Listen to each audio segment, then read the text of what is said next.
All right, ladies and gentlemen, we are in the Christmas holiday season now, and just like with Black Friday, this is a plan that you need to be developing right now. If you haven't done it yet, it's not too late, but it's gonna be too late pretty soon.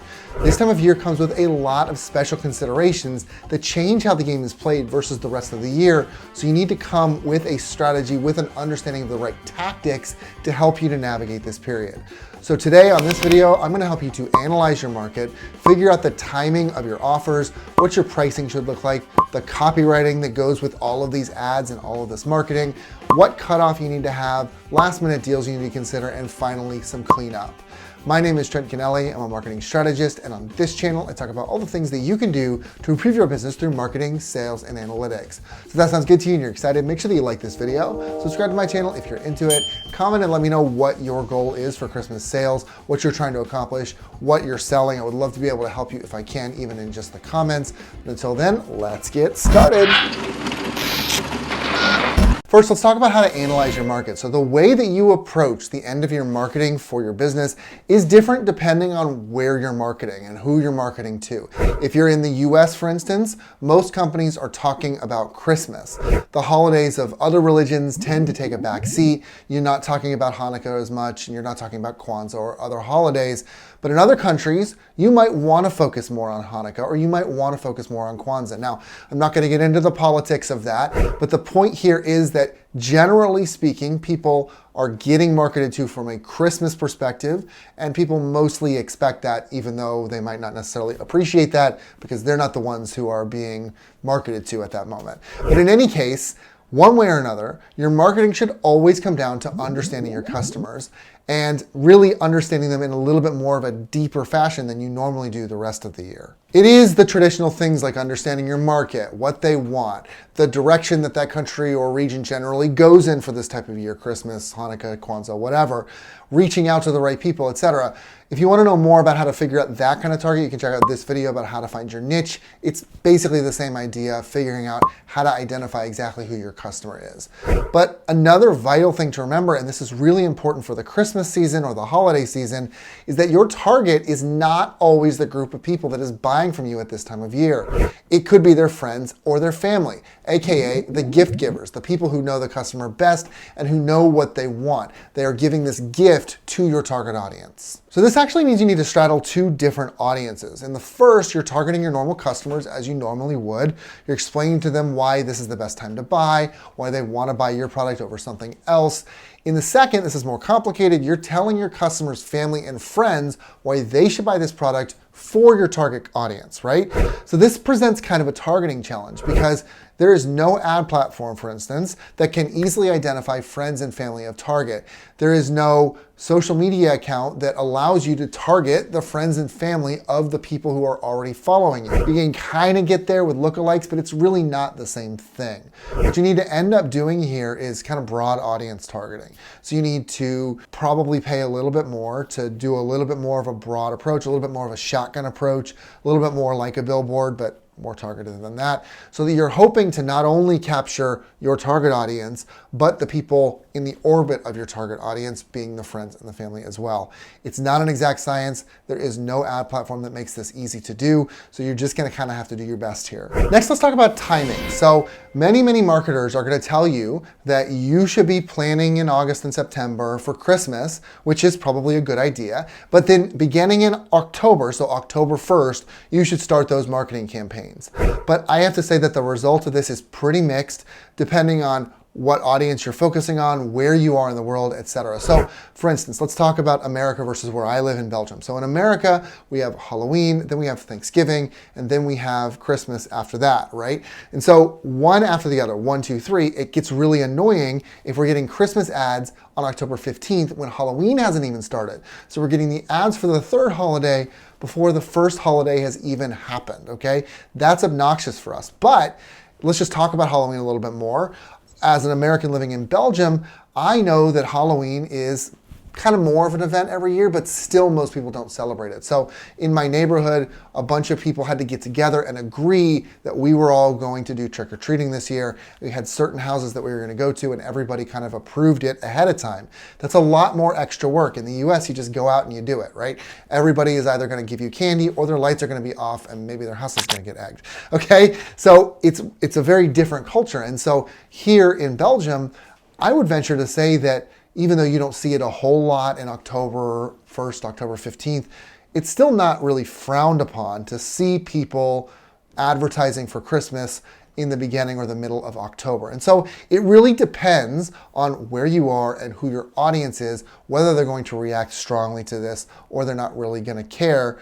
Either way, it's something that you need to consider upfront because some people are going to have a very strong reaction and you don't want that reaction to be negative, right? Next, let's talk about pricing. So unlike Black Friday, the rest of Christmas isn't all about the price. You can check out this video for a lot of information on Black Friday and the marketing strategies around it.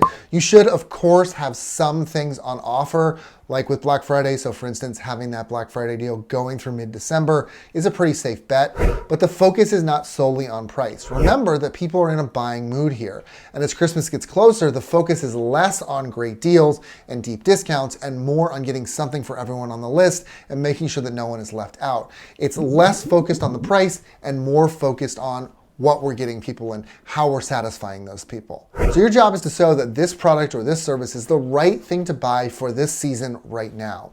You can do this in a lot of different ways that don't involve reducing your price. And I really, really suggest that once you're past that Black Friday rush, maybe halfway through December, you really only provide incentives one more time. And the only other time I would suggest you do it is in the final few days of the season, because in this period, most people have finished their shopping. You've gotten a lot of full price sales out of them. And what you're looking for here is to get those people who are looking for that one more thing, that one thing that'll just kind of top off the list. Now, of course, there are last minute shoppers who are in this area as well.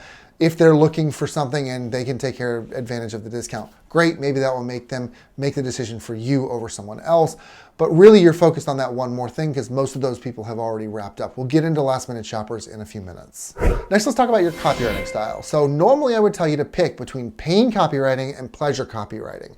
Now you can check out this video for a lot of details on copywriting, what the difference between these two is, and a lot of other tips. But let me just give you a quick rundown of pain and pleasure here. So pain writing is when you're putting your reader in a state of discomfort that your product then resolves. So good example, are you tired of procrastinating? Our course eliminates procrastination. So are you tired of procrastinating? Yeah, I'm really tired of that. Our course helps eliminate procrastination. Great. Pleasure writing. That is when you're showing a reader how your product leads to a happier life, an easier life, something like that. So for instance, you'll accomplish so much more when you learn how to avoid procrastination and work harder through our course. So it's showing you your life is better when you take our course. That's the angle that they've taken. They're both saying the same thing, it's just they take different angles to get there. And copywriting is always one of these two, toward pleasure or away from pain. So even though normally you would need to pick between one of these two, pain or pleasure, in the Christmas period, you need to specifically focus on pleasure copywriting. People are nicer this time of the year, or at least they consider themselves to be. Whether you think that's true or not is a different question. And they normally only want to discuss positive things. So ads and emails that take a pain approach, again, meaning initially negative, are going to get a poorer response.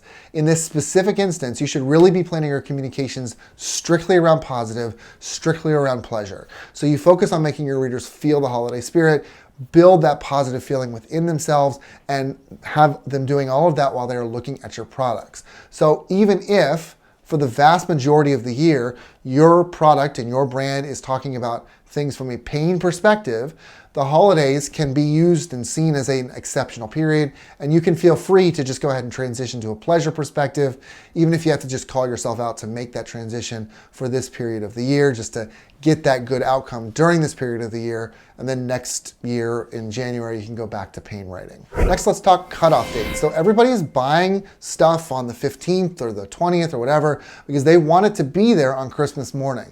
So if you're selling strictly online, you don't want to be selling things on Christmas Eve unless you can suddenly get a reindeer to deliver it to them before Christmas morning, which means that you need a cutoff date.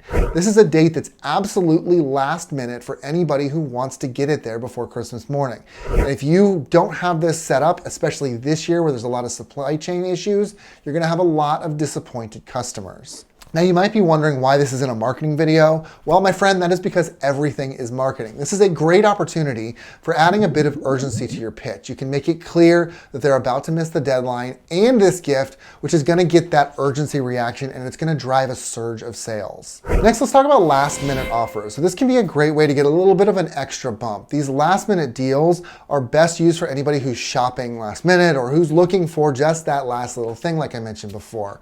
It's not going to be a huge driver, but it can definitely benefit you in those last 24 to 48 hours. It needs to be something that people can get right away though. So if you're only selling online, you probably want to look at purely digital products, anything digital that you have, any little add-on to your product, any like app that goes with it or whatever that looks like. There's not a lot that you need to do differently here. You just need to pick a few small things that people can pick up and push them to those people around 24 hours before Christmas Eve starts. So you're effectively giving people a 48-hour window to buy that last minute offer and get that last little bump out of your sales. Next, let's talk post-Christmas cleanup. So the last thing that's worth mentioning is this post-Christmas cleanup here. It's important to turn off those special landing pages or the ads or even remove those content posts after the season is over, because too often people leave them up for too long and it comes across as lazy. Also, those offers aren't going to be valid anymore, so people are going to be angry. It doesn't look very professional and it doesn't make your brand have a very good light around it. So it's just a waste of time and money to upkeep it because nobody's coming to it, and even if they do, they're just getting angry. So just take them off and remove it all. There you go. I hope that these helped you to get in the spirit and get ready to sell more during this holiday season. I know that you can get a lot out of this. You just got to focus on those strategies and those tips, especially that timing that is going to be really, really important. So let me know if anything was really super helpful in this video. I'd love to know. Otherwise, tell me what you're selling. Like this video, subscribe to my channel if you're into it, and I will catch you in the next one. Happy Christmas or holidays.